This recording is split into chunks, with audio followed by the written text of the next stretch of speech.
It's my pleasure to welcome you here to the Clark Howard Show. You know, our mission is to serve you with advice and information that empowers you so you make better financial decisions in your life. Today, wow, I'm going to address something that causes endless posts as the tariffs turn. Also, 23andMe has gone bust, and there's something that I need you to do immediately if you're one of the 15 million of us who did the 23andMe genetic testing. So this is a story that changes flavors again and again and again. The Trump tariffs. And full disclosure, I hate tariffs. I've always hated tariffs. In history, you look at when America has imposed tariffs in the past, the two big times we did both led to depressions. And tariffs have a lot of negative effects. The president sees tariffs as key to his economic strategy. I don't understand it. But I have to say that because anytime you hear me talk about tariffs, you hear built-in bias in me against tariffs, just like you hear from the president the other way, that tariffs are like some kind of gift from heaven. So today I'm not going to talk specifically about why I despise tariffs. If I did that someday, Christa already has to deal with endless Clark stinks from people who think I'm some kind of super MAGA or something, or ultra liberal or progressive or something. It is unbelievable. I mean, it's funny that people that are really political right now see everything from a political prism. Totally. And fail to respect the possibility that there could be somebody who's an independent, which I would be libertarian except because of how I feel about military. I don't fit truly being a libertarian, but I don't believe that any one person, any one group, any one political party has infinite wisdom. We're humans. None of us have infinite wisdom. So go ahead, write your Clark stinks. No, please don't. I've seen enough. I've seen enough. You don't like crying when you read people say. I don't cry. It's just like, I'm not reading this. I'm done. We're not doing this. Yeah. Yeah. So we're not a political show. No. We don't want to be. This is about your wallet. You got plenty of places you can go to see politics. So why did I say all that before I've even started talking about what you need to know about the tariffs on vehicles? Because I want you to hear me talking about this from something other than a political prism. Because if you're really agitated politically, it seems that no matter what you hear, in your mind, it automatically goes into a political silo. But there's raw economics that enter into things. And with tariffs, what happens is innovation is reduced.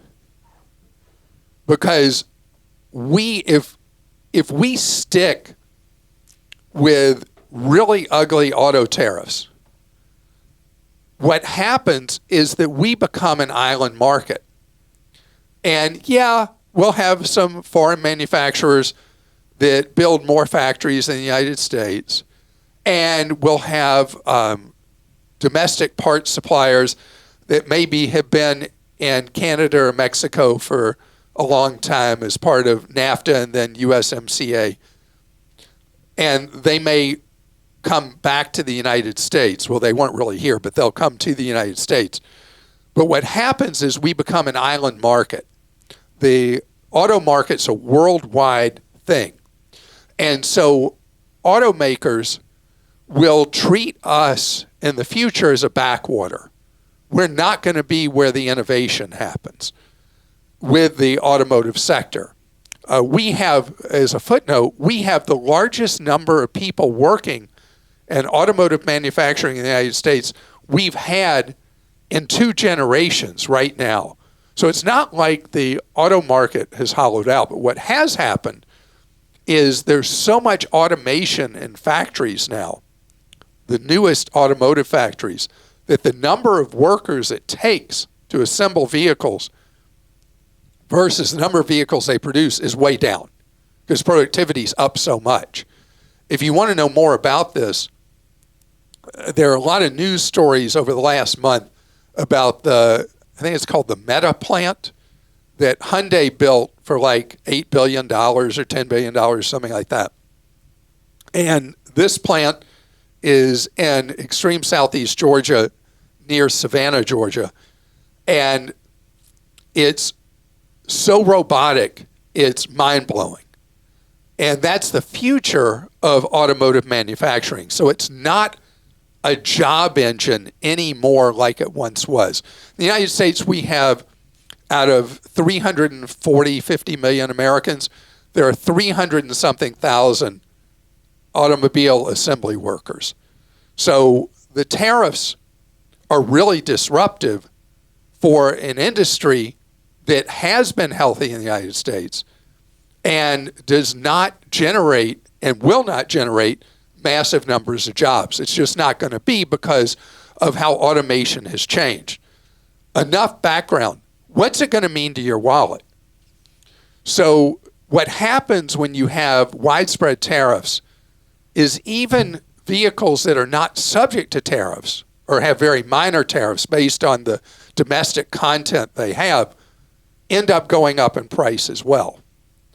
And as I mentioned briefly earlier, the biggest innovations don't come to an island market.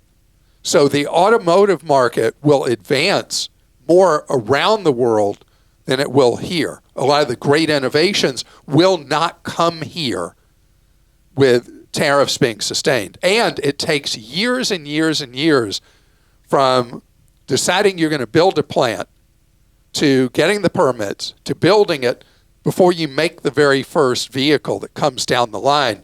So the tariffs are all negative for us, for dealers who will have less customer traffic, fewer sales. I mean, they're just bad ugly. So let's talk about you. If you need a car right now, need versus want. You need a car right now. Dealers will have, depending on the brand, somewhere between 6 weeks and 3 months of pre-tariff vehicles available to sell you. And so some brands have seen a lot of people showing up on dealer lots trying to buy vehicles that come in with tariffs. And so the prices may be a little higher where there's been a lot of dealer traffic at certain brands without any tariffs, but not like the price effect of tariffs. And some brands are going to be affected more than others. Who is really a domestic manufacturer? Rivian, Tesla, Ford, and Honda. Those 4 automakers, most of what they manufacture, most of what they assemble that's sold in the U.S. market is made in the U.S. market. Not all the components. So even any of the vehicles from these 4 brands could have some tariff to them, but it'll be relatively minor. And who has the least domestic manufacturing in the United States? Volkswagen, Mazda, and Volvo. They will have by far the largest impact on tariffs of, big production brands. So, and everybody else is kind of in between. So you hear 25% tariffs. Does it mean that vehicles are going to have 25% price increases? No. But they are going to have price increases depending on how much domestic content there is and how much the manufacturer and dealers might absorb of those tariffs in what you ultimately pay. Very high-end luxury vehicles that are European brands, a lot of those are not manufactured in the United States. They're imported from Europe. Those already have high sticker prices. Those will have big potential increases in prices, depending on the price point, $10,000 to $25,000. A lot of more economical vehicles may not even be sold in the United States anymore.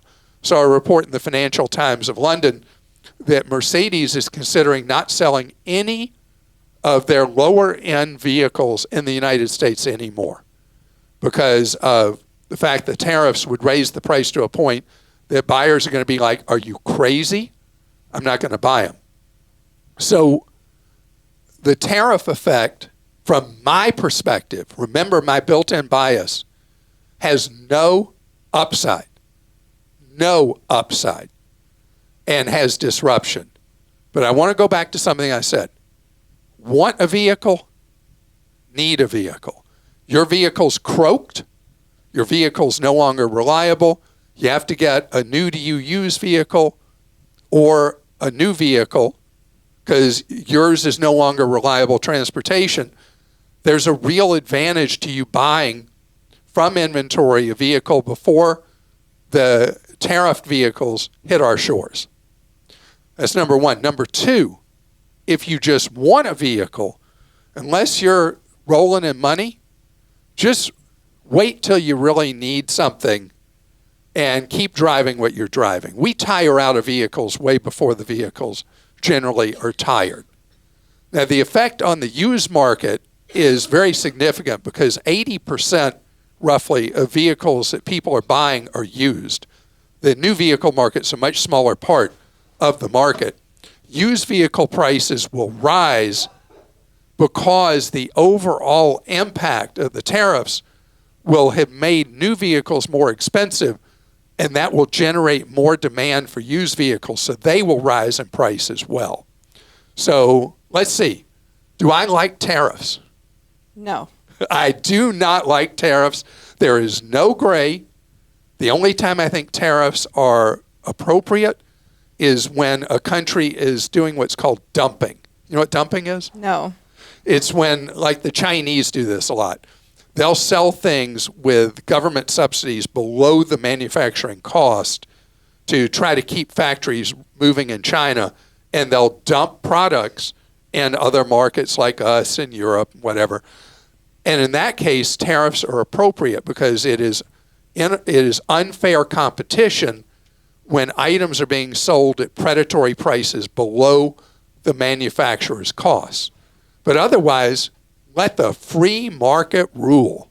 Okay, and if you have a non-political question, you can go to Clark. Non-political question or complaint. Let's hear both. Go to clark.com/ask to ask a question.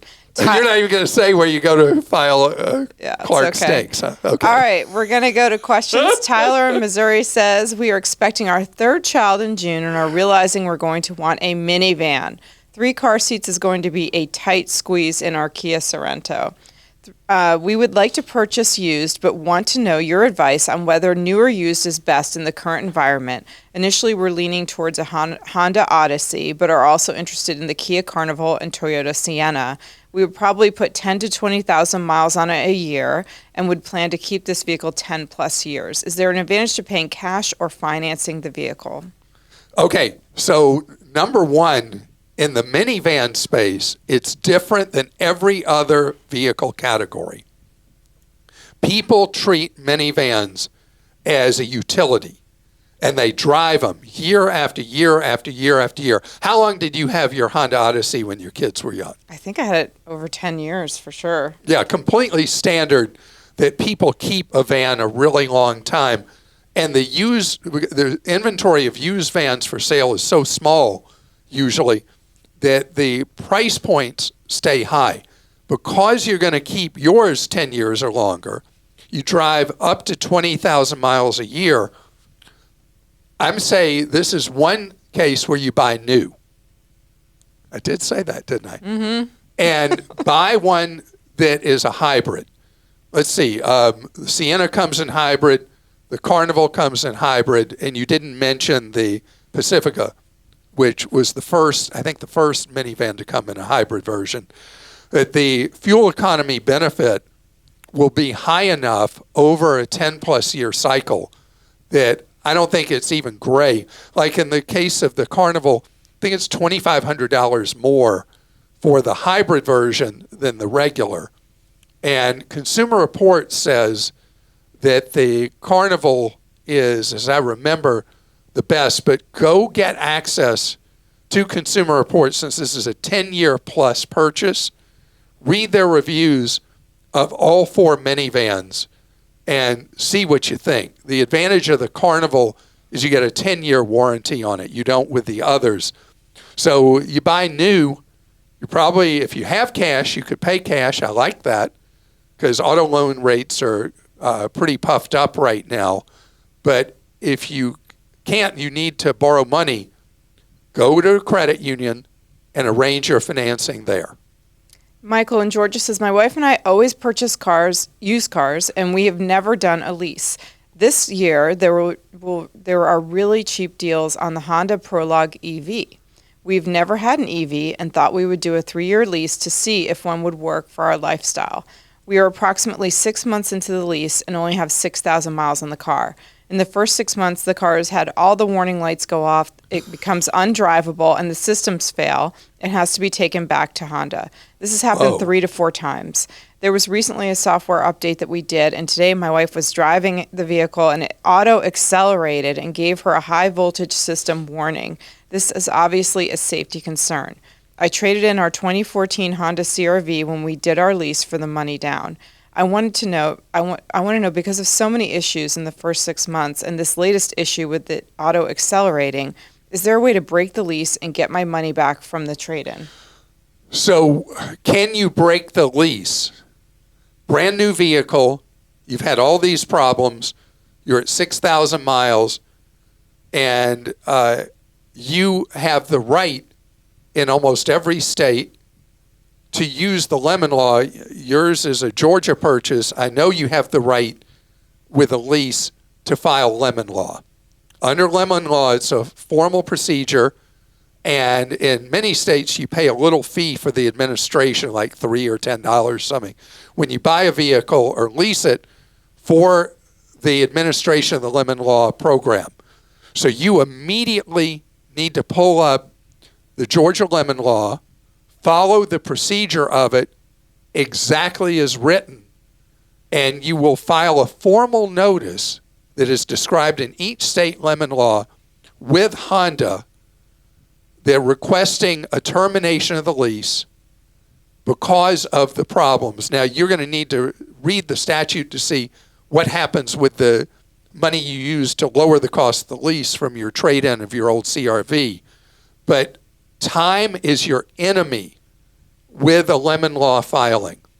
Center for Auto Safety at autosafety.org has a really nice descriptor for you about how to use the lemon law in your state, and get to work on it yesterday and do exactly as it requires. The automaker, Honda, will be given one chance to properly repair the vehicle so that you no longer have the fear that when you get in the vehicle, it could have a safety issue or leave you stranded. An automaker is only given one attempt to fix a serious safety issue in most states. The out-of-control acceleration is obviously an example of a serious safety issue.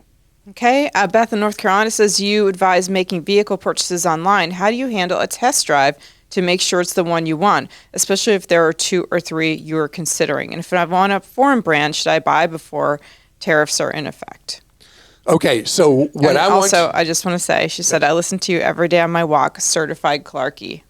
Well, thank you for that. And I hope that a day that the podcast is shorter than you like for your walk, that you keep walking anyway. And when the podcast is longer than your walk, that you walk extra time on those days. Okay, so Turo is your greatest friend for a test drive. You go to a dealer, and for each of the makes, and you got like 10 minutes in a test drive, and you're on a controlled route, you really don't get to experience it. I love people renting a vehicle that they're thinking of spending. What's the average cost of a new car now? $47,000. Before you spend huge money on a vehicle, pay Turo for the 2 or 3 brands you're thinking of renting. You drive somebody else's, and you experience it for a day or two, and see if it is a vehicle that you would really be happy owning. I learned this a million years ago. There was a vehicle I wanted to buy, and used, of course. And I ended up in San Diego renting a car, and it just happened that I was rented that make and model. And the car was terrible. I never would have known from just a short test drive, but that vehicle was immediately eliminated from something I would buy. And that's why ever since I've wanted you to have a 24 or 48 hour period testing a vehicle at your own cost through something like Today So Easy at Turo. Coming up ahead, years ago on TV, we had a great idea for a sweeps month story that I was going to do these genetic tests. We were going to see, particularly for where the test said where I was from, if the tests lined up the same. Well, we never aired the story because the test results said exactly what I thought about where I was from. But then I learned all kinds of stuff about my genetics and my health, and it's my information. But now with 23andMe out of business, having gone bust, there's something you got to do right away if you did that vial with them. 15 million of us apparently did 23andMe.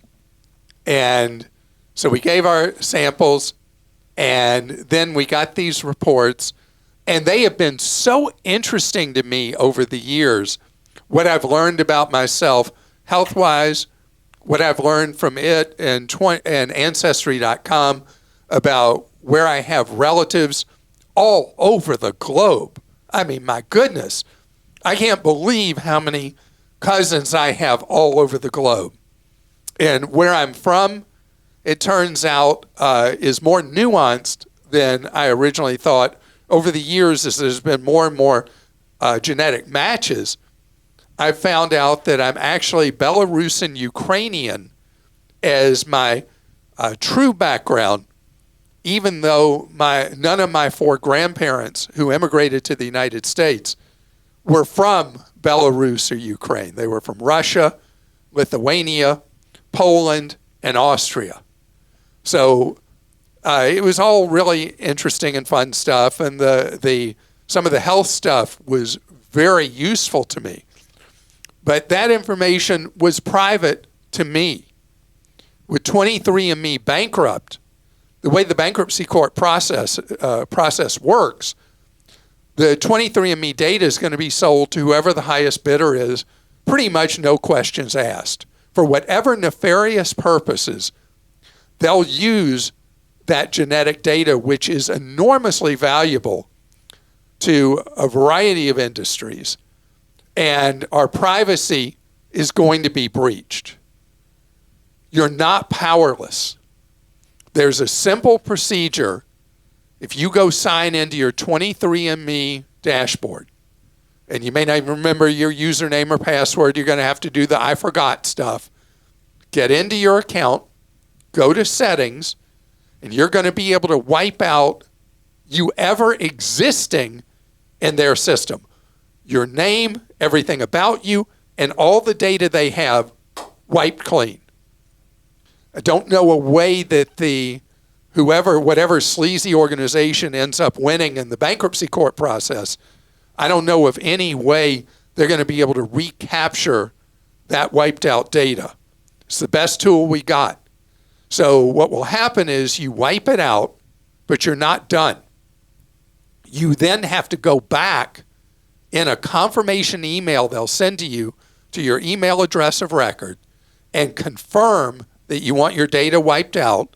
And overnight, the next overnight, the data is wiped clean, and you don't have to worry what some organization is going to do selling off data for very bad purposes. It will be bad purposes because that data is so valuable.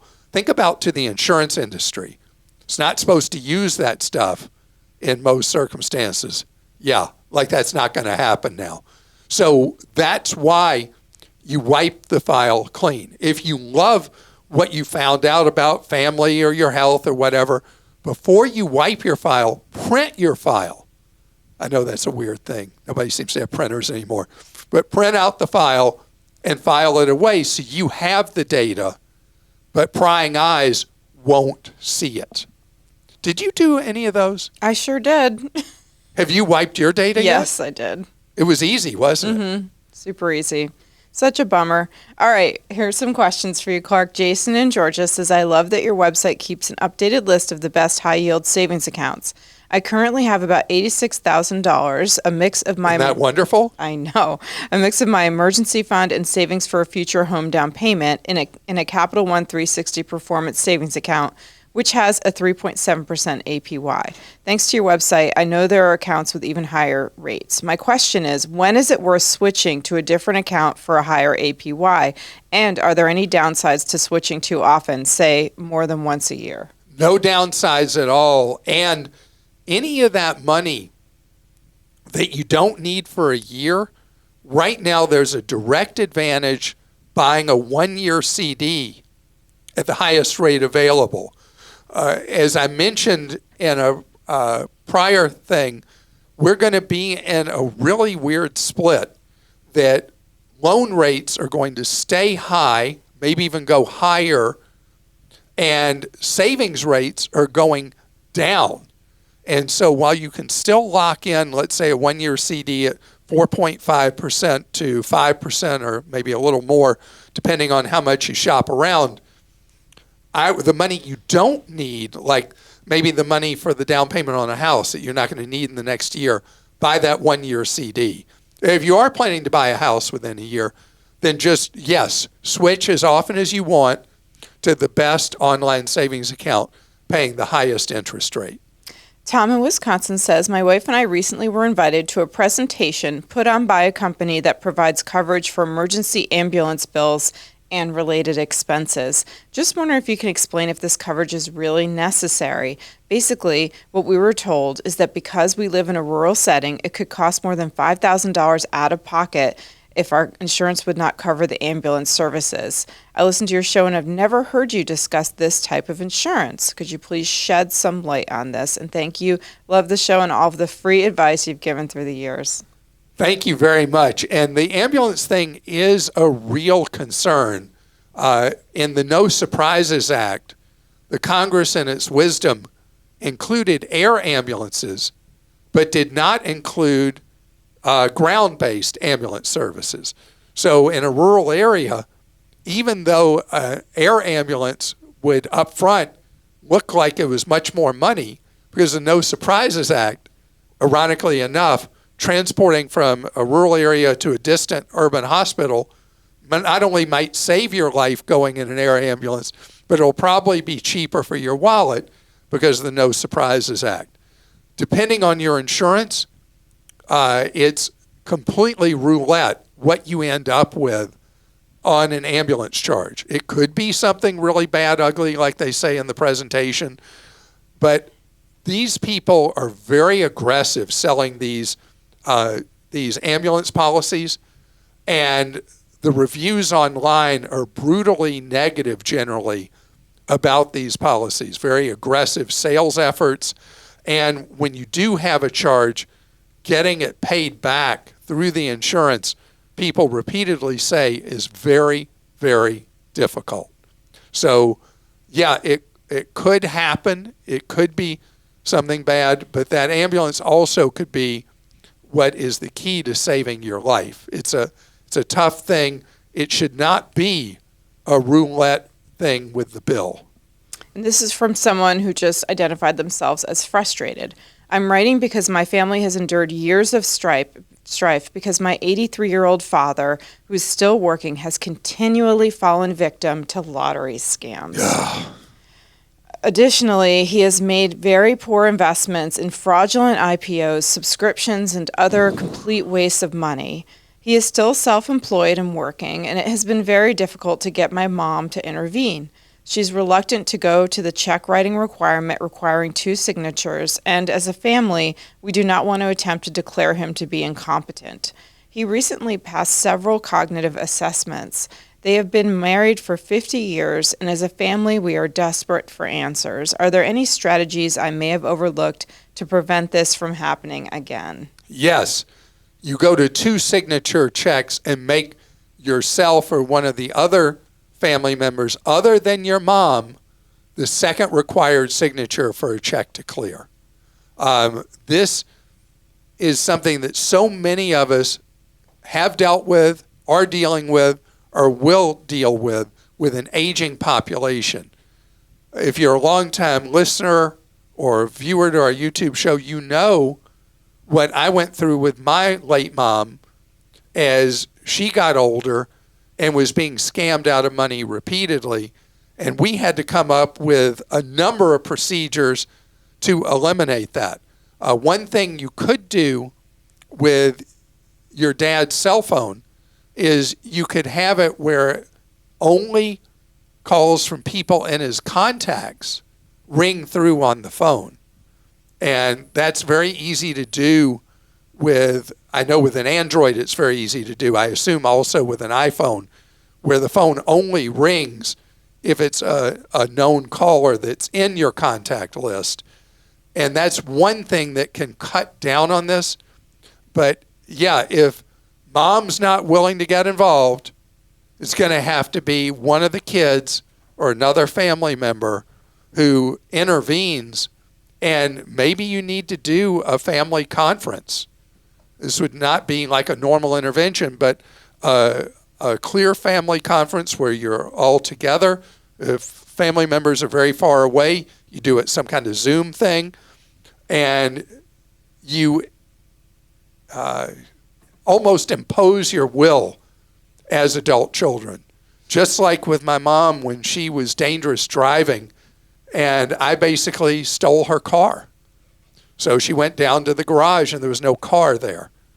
I had to do that because she was a danger to herself and others. As kids, there are times you have to intervene in a rough way, because if you don't, your parents can end up broke or something else.